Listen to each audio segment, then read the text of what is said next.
Also have Abha Singh joining us, who lives in Mumbai and also is an advocate. Abhaji, thank you so much for speaking to NDTV. Clearly, there is a blame game going on, but how do you feel about this, ma'am? Because this is a sector that is highly unregulated. I was reading about this. There are no national laws. Most of it comes under state government, and this is a very large, structure that. It's quite sort of like shocking that it was there in place without any approvals. How do you see this? Vasudha, this is a tragic man-made disaster.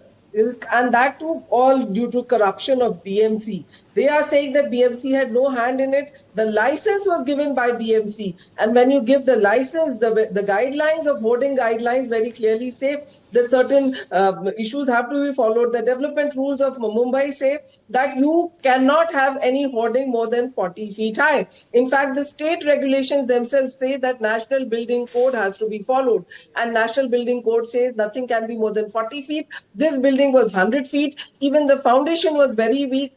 And also, if you are saying GRP, the very simple thing is, who was getting the rent from this hoarding? Why has that department not been held accountable?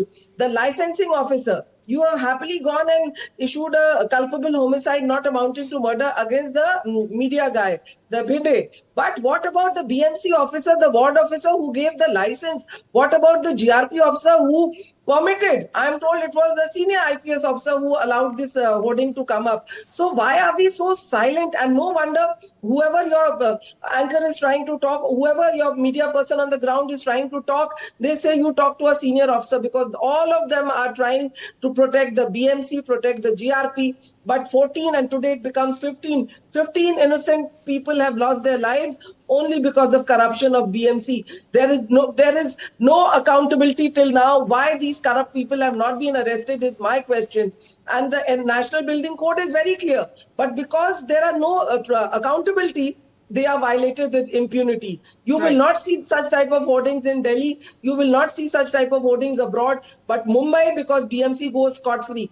If we have a single change in a building, the BMC people will come within 24 hours to check your balcony, to check your flower beds. But you mean to say that the ward officer, the BMC commissioner did not know that this hoarding had come up? ये सब इन corrupt BMC officers के आशीर्वाद से बनता है.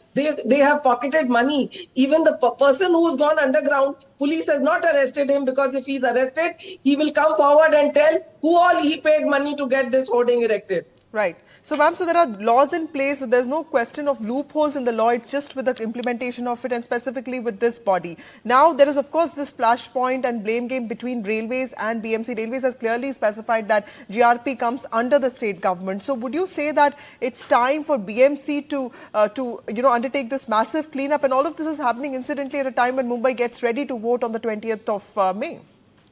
Exactly, the hapless Mumbaikar should give his voice on 20th.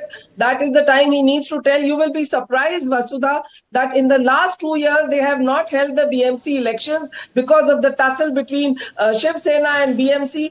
They don't want the public voice to be there. It is the bureaucrats who have been running the BMC for the last 2 years. It is the BMC commissioner who is receiving awards world over. He needs to come on board and explain that how did you let this be? How was this allowed to be erected in the first place? Because it is BMC run by IS officers, BMC run by BMC officers who have given permission. The BMC body has been defunct for last 2 years, no elections. So it is politics and corruptions which has led to the loss of these lives. So we should keep the vigil on. Thank you, NDTV. Thank you all channels who have taken this issue up, because I'm sure the politicians and the bureaucrats must be putting pressure on you not to run this story. Thank you, Abha Singh, Supreme Court advocate, telling us that this is a man-made tragedy and it's time to fix accountability. Thank you so much, ma'am, for joining us on NDTV.